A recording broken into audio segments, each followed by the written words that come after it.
अंजलि की जिंदगी एक गहरा फरेब बन चुकी थी। हर रात जब दुनिया सोती, उसके बेडरूम की दीवारें उसके गुनाहों की गवाह बनती। वह बेखौफ होकर अपने प्रेमी को घर बुलाती और उसी बिस्तर पर अपनी हसरतें पूरी करती जहां उसे अपने पति के साथ होना चाहिए था। लेकिन इस अय्याशी और धोखे के बीच एक चीज थी जो अंजलि को अंदर ही अंदर खटकती रहती थी, उसकी बीमार और बिस्तर से लगी सांस। दिन रात उस बेबस औरत की तीमारदारी करना अंजलि के लिए किसी नर्क से कम नहीं था। उसकी झुंझलाहट और नफरत धीरे धीरे एक खौफनाक जुनून में बदल गई और फिर उसने उस आखिरी रुकावट को हमेशा के लिए खामोश कर दिया। अपनी सास की जान लेने के बाद भी अंजलि के चेहरे पर कोई पछतावा नहीं था। वो वापस उसी कमरे में आई और अपने प्रेमी की बाहों में ऐसे लौट गई मानो कुछ हुआ ही न हो। उसे लगा कि अब वह पूरी तरह आजाद है, लेकिन वह इस बात से अनजान थी कि खौफ का असली खेल तो ठीक आधी रात को शुरू होने वाला था। उस रात उस घर की बंद दीवारों के पीछे जो दास्तान लिखी गई और उनके इस गुनाह का जो खौफनाक अंजाम हुआ, वह किसी की भी रूह कपा देने के लिए काफी था। कहानी की शुरुआत कुछ यूं होती है। अंजलि एक ऐसी औरत जिसकी बेपनाह खूबसूरती के पीछे हसरतों और वासना की एक गहरी खाई छिपी थी। उसका पति सुरेश काम के सिलसिले में किसी दूसरे शहर में रहता था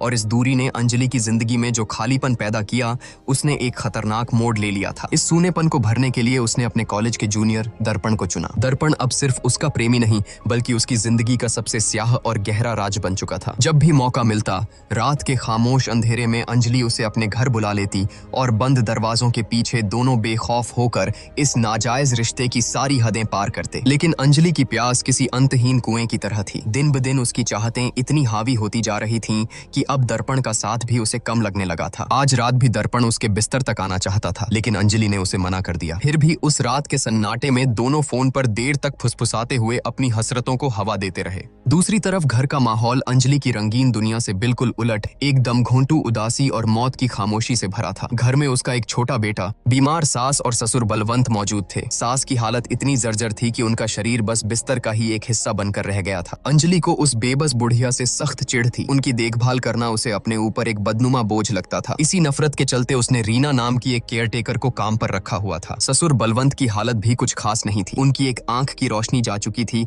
और उन्हें ठीक से सुनाई भी नहीं देता था। लेकिन अपनी पत्नी के लिए उनका प्यार इतना गहरा था कि अपनी तमाम कमजोरियों के बावजूद वह एक साये की तरह हमेशा उस बीमार औरत के सिरहाने जमे रहते थे। एक तरफ घर में बीमारी और बेबसी का साया मंडरा रहा था, तो दूसरी तरफ अंजलि इन सब से पूरी तरह बेपरवाह थी। उसका दिल और दिमाग सिर्फ दर्पण के खुमार में डूबा था। कभी वॉइस कॉल तो कभी वीडियो कॉल। उसका पूरा वजूद सिर्फ अपनी हवस और एक छलावे में जी रहा था। शादी के शुरुआती दिनों में अंजलि ने एक आज्ञाकारी बहू होने का दिखावा बखूबी किया था, लेकिन जल्द ही यह सब उसे एक बोझ लगने लगा। शादी से पहले उसकी अपनी एक आजाद जिंदगी थी, एक नौकरी थी, पर अब वह इस दमघोंटू घर की चार दीवारी में कैद होकर रह गई थी। उसकी इस घुटन को एक रात तब और हवा मिल गई जब केयरटेकर रीना अपनी तनख्वाह लेने आई। रीना ने बताया कि उसे कुछ दिनों के लिए गांव जाना है। अंजलि ने पैसे तो दे दिए, लेकिन अंदर ही अंदर उसका दिमाग सुन्न पड़ गया। रीना के जाने का मतलब था उस बीमार और बेबस सास की सारी गंदगी अब उसे खुद साफ करनी पड़ेगी। अगले ही दिन अंजलि का यह खौफ सच साबित हुआ। जब वह और उसके ससुर बलवंत मिलकर उस बीमार औरत की सफाई कर रहे थे, तो कमरे में फैली उस सड़ांध और बदबू ने अंजलि के पेट में मरोड़ पैदा कर दी। उसे इतनी भयंकर उबकाई आई कि उस दिन उससे ठीक से खाना तक नहीं बना। नफरत और गुस्से से उसका खून खौलने लगा। उसे लगने लगा कि वह एक ऐसे सड़े हुए दलदल में फंस चुकी है जहां से निकलने का कोई रास्ता नहीं है। इसी छटपटाहट से बचने के लिए उसने अपने छोटे बेटे को मायके भेजने का फैसला लिया। जैसे ही उसने यह बात फोन पर दर्पण को बताई, दर्पण की आंखों में हवस की चमक और गहरी हो गई। उसने फुसफुसाते हुए कहा कि घर में जितने कम लोग होंगे, हमारी रातें उतनी ही बेखौफ और रंगीन होंगी। सन्नाटे में हम एक दूसरे के और भी करीब आ पाएंगे। उसकी बात सुनकर अंजलि के होठों पर भी एक कामुक और शातिर मुस्कान तैर गई। अगली सुबह अंजलि अपने बेटे को छोड़ने के लिए घर से बाहर निकली। रास्ते में नुक्कड़ पर दर्पण अपने दोस्तों के साथ खड़ा था। एक ने तंज कसते हुए कहा कि अंजलि में तो गजब की आग है। लोग कहते हैं कि उसकी कोई भी रात सूनी नहीं जाती, उसके कई मर्दों से रिश्ते हैं। तभी दूसरे दोस्त ने आग में घी डालते हुए कहा कि मैंने तो खुद एक आदमी को रात के अंधेरे में आम के पेड़ के सहारे उसके घर की छत पर चढ़ते देखा है। यह सुनते ही दर्पण के दिमाग की नसें फटने लगी। जलन और गुस्से से पागल होकर वह अपने ही दोस्तों से हाथापाई पर उतर आया। मामला बिगड़ता देख एक दोस्त ने उसे घसीट कर किनारे किया और समझाया कि इन फालतू की बातों पर ध्यान न दे। बात तो वहीं खत्म हो गई, लेकिन दर्पण के दिल में शक का जो जहरीला बीज बोया गया था, वो अब खामोशी से अपनी जड़ें जमाने लगा था। सच तो यह था कि उस दोस्त को अंजलि और दर्पण के इस नाजायज रिश्ते की भनक शुरू से ही थी। उस रात जब सन्नाटा गहराया, अंजलि ने दर्पण को अपने बिस्तर तक खींचने के लिए फोन मिलाया। इस बार दर्पण अकेला नहीं था, वह उसी दोस्त को अपने साथ लाया था। उसने दोस्त को बाहर पहरे पर खड़ा किया और हिदायत दी कि अगर कोई भी आहट हो तो फौरन इशारा कर देना। अंजलि ने पीछे का दरवाजा पहले से ही खोल रखा था। दर्पण दबे पांव सीधा उस बेडरूम में दाखिल हुआ जहां अंजलि हुस्न और हवस का जाल बिछाए उसका इंतजार कर रही थी। उसने दर्पण को अपनी ओर खींचा और फिर उस बंद कमरे की गर्माहट ने सारी हदें पार कर दी। लेकिन उस जिस्मानी खेल के बाद भी अंजलि की आंखों में वो खौफनाक प्यास और बेचैनी साफ झलक रही थी जो कभी शांत नहीं होती थी। तभी दर्पण की नाक में एक अजीब सी सड़ांध टकराई। उसने नाक सिकोड़ते हुए पूछा कि यह कैसी बदबू आ रही है। अंजलि की आवाज में एक अजीब सी चिढ़ और नफरत थी। बाई छुट्टी पर है और मुझे ही उस बुढ़िया की गंदगी साफ करनी पड़ रही है। उसके पास से इतनी सड़ांध आती है कि अब बर्दाश्त नहीं होता। फिर अंजलि की नजरें दर्पण पर टिक गईं। उसकी आवाज अचानक बर्फ की तरह ठंडी हो गई। जिस हालत में मेरी सास है वो बस एक जिंदा लाश है। बहुत तकलीफ में है वो, क्यों ना हम उसे हमेशा के लिए खत्म कर दें। अगर वो रास्ते से हट गई तो सब कुछ कितना आसान हो जाएगा। और वैसे भी उसके मरने के बाद मेरा ससुर भी उस सदमे में ज्यादा दिन नहीं टिकेगा। अंजलि के इन खौफनाक इरादों को सुनकर एक पल के लिए दर्पण की रूह कांप गई। लेकिन अंजलि के हुस्न और उस अंधे मोह ने उसके हर डर और जमीर पर पर्दा डाल दिया। हवस इंसान को किस कदर हैवान बना देती है, दर्पण उसका जीता जागता सबूत था। उसने अपना सिर हाँ में हिला दिया। आधी रात का वक्त था। मौत के साये की तरह वो दोनों दबे पांव सास के कमरे में घुसे। अंजलि ने बेरहमी से एक कपड़ा उठाया और उस बेबस बिस्तर पर पड़ी बुढ़िया की गर्दन के इर्द गिर्द लपेट कर कस दिया। उस जुर्म की सबसे दर्दनाक बात यह थी कि उस वक्त सास की आंखें खुली थीं। वह पूरी तरह होश में थी। वह अपनी मौत को अपने सामने खड़ा देख रही थी, लेकिन उसका जर्जर शरीर हिल तक नहीं सकता था। हवस और नफरत का वो मंजर इतना खौफनाक और अमानवीय था कि इंसानियत भी खौफ खा जाए। उस बेबस औरत की आंखों से लाचारी के आंसू बह रहे थे। अपने आखिरी पलों में वह अपने पति को मदद के लिए पुकारना तो दूर, एक नजर देख तक नहीं पाई। कुछ देर की भयानक तड़प और छटपटाहट के बाद उसका शरीर हमेशा के लिए खामोश हो गया। उस घिनौने कृत्य को अंजाम देने के बाद अंजलि वापस अपने कमरे में लौटी। जब उसने आईने में अपना अक्स देखा तो एक पल के लिए उसकी आंखों से आंसू छलक पड़े। उसके अंदर कहीं न कहीं एक हल्का सा पछतावा था, लेकिन हवस और आजादी की उस अंधी चाहत ने उसकी बची खुची इंसानियत को भी निगल लिया था। उसने खुद को संभाला और अपने चेहरे से खौफ के भाव मिटाते हुए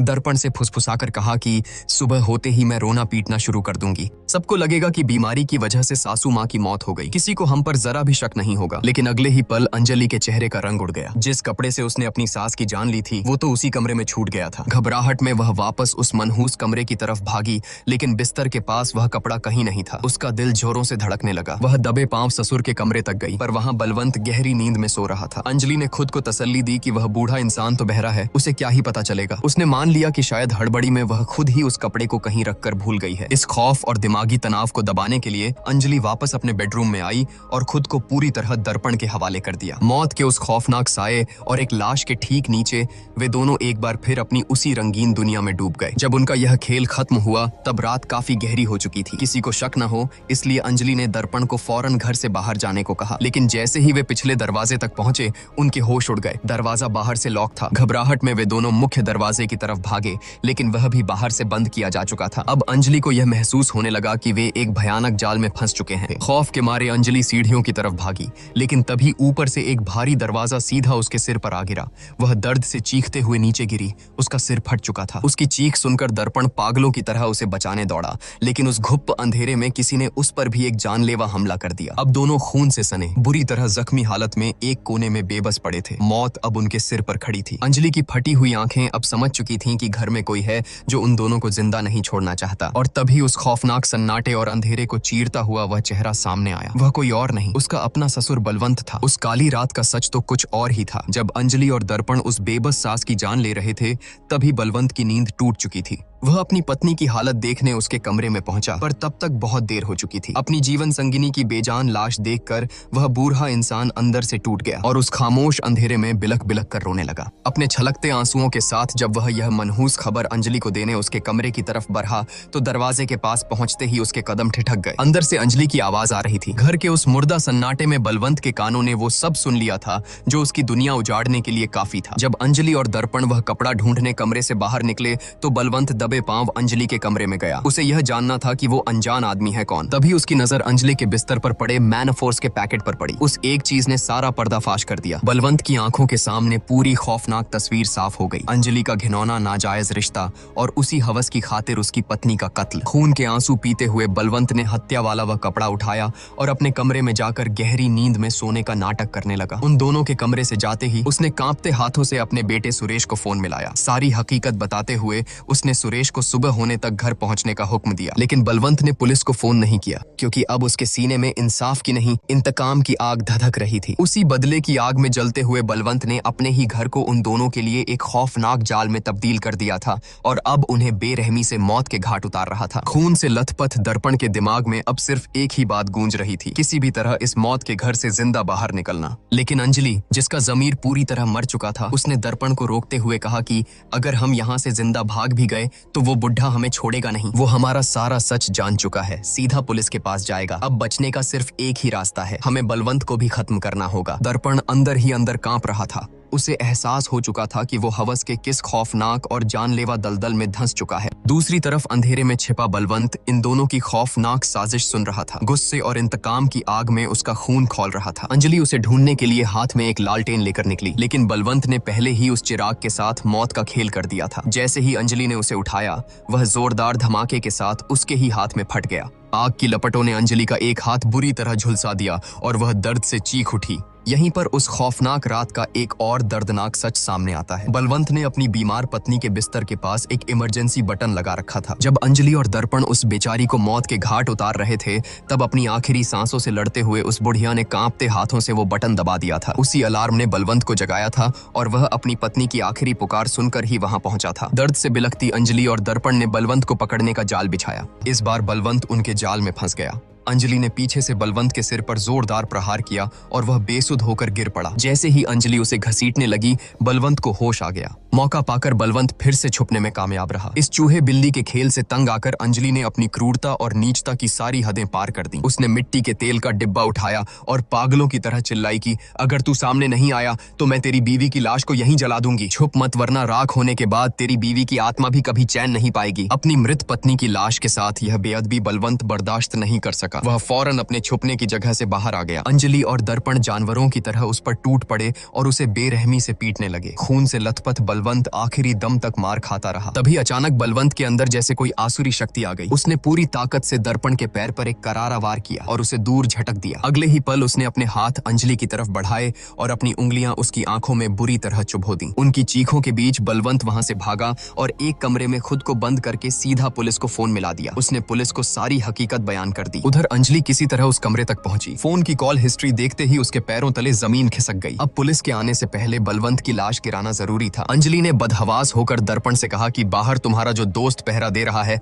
उसे फौरन अंदर बुलाओ। दर्पण घबराया, पर वो अंदर कैसे आएगा? घर के सारे दरवाजे तो लॉक हैं। अंजलि की आंखों में एक शातिर और खौफनाक चमक आ गई। उससे कहो कि पीछे वाले आम के पेड़ के सहारे छत से अंदर आ जाए। अंजलि के मुंह से निकले इन शब्दों ने दर्पण के दिमाग में किसी बम की तरह धमाका कर दिया। पल भर में उसे अपने दोस्तों के वो ताने याद आ गए। उसका सारा भ्रम शीशे की तरह टूटकर बिखर गया। वह अंजलि का इकलौता प्यार नहीं था, बल्कि उसकी हवस और जरूरतों को पूरा करने वाला महज एक और मोहरा था, जिसका अब इस्तेमाल किया जा रहा था। तभी खिड़की से उसका दोस्त अंदर कूदा। अंदर का खून खराबा देखकर वह एक पल के लिए सन्न रह गया, लेकिन फिर स्थिति को भांपते हुए उसने चाकू निकाला और सीधा बलवंत की तरफ लपका। पर बलवंत अब कोई लाचार बूढ़ा नहीं, बल्कि एक खूंखार शिकारी बन चुका था। उसने जमीन पर पहले ही तेल बिछा रखा था। दोस्त का पैर बुरी तरह फिसला और वह औंधे मुंह जमीन पर आ गिरा। इससे पहले कि वह संभल पाता, बलवंत ने एक भारी वार से उसका सिर कुचल दिया। उसकी वहीं मौत हो गई। यह खौफनाक मंजर देखकर अंजलि की रूह कांप गई। मौत को अपने इतने करीब देख उसका शातिर दिमाग अपनी आखिरी और सबसे नीच चाल चलने लगा। वह भागकर अपने कमरे में गई और कांपते हाथों से अपने पति सुरेश को फोन मिला दिया। फोन उठते ही वह घड़ियाली आंसू बहाते हुए चीखने लगी कि जल्दी आ जाओ,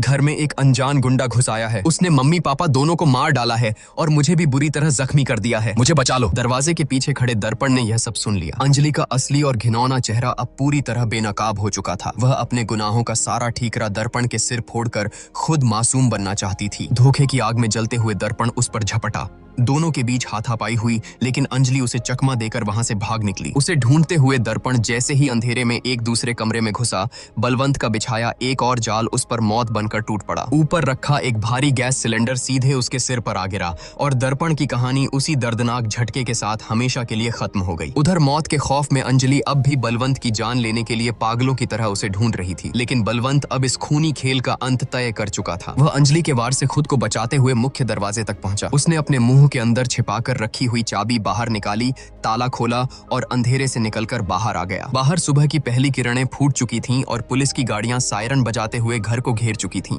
घर के अंदर का मंजर किसी कसाई खाने से कम नहीं था। एम्बुलेंस के जरिए घायलों और लाशों को बाहर निकाला जाने लगा। तभी सुरेश भी बदहवास हालत में वहां पहुंच गया। अपने घर को खून से सना श्मशान बना देख उसके पैरों तले जमीन खिसक गई। लेकिन जब पुलिस और सुरेश घर के अंदर गए तो उनकी नजरें एक ऐसे दृश्य पर टिक गईं जिसने उस पूरे खूनी तांडव को एक अजीब सी खामोशी दे दी। उस रात के इतने भयानक खौफ और मौत के तांडव के बीच भी बलवंत ने अपनी मरी हुई पत्नी के शरीर को उस सारी गंदगी और सड़ांत से निकालकर बेहद सलीके से साफ कर दिया था। उसने उसे साफ और नए कपड़े पहना दिए थे, उसके बाल संवार दिए थे ताकि उसकी जीवन संगिनी, जिससे उसने बेपनाह मोहब्बत की थी, इस दुनिया से पूरे सम्मान के साथ विदा ले सके। और इसी खामोश, दर्दनाक लेकिन पवित्र दृश्य के साथ इस खौफनाक रात की कहानी हमेशा के लिए खत्म हो जाती है। एक तरफ अंजलि की हवस थी और दूसरी तरफ बलवंत का अपनी पत्नी के लिए सच्चा प्यार। दोस्तों, अगर आप बलवंत की जगह होते और अपनी आंखों के सामने अपनी बेबस पत्नी के कातिलों को देखते तो क्या आप भी वही खौफनाक बदला लेते या पुलिस का इंतजार करते? कमेंट करके बताइए कि बलवंत ने जो किया वो सही था या गलत। और इसी तरह की फिल्मों का एक्सप्लेनेशन देखते रहने के लिए हमारे चैनल झटपट बॉलीवुड को जरूर सब्सक्राइब करें।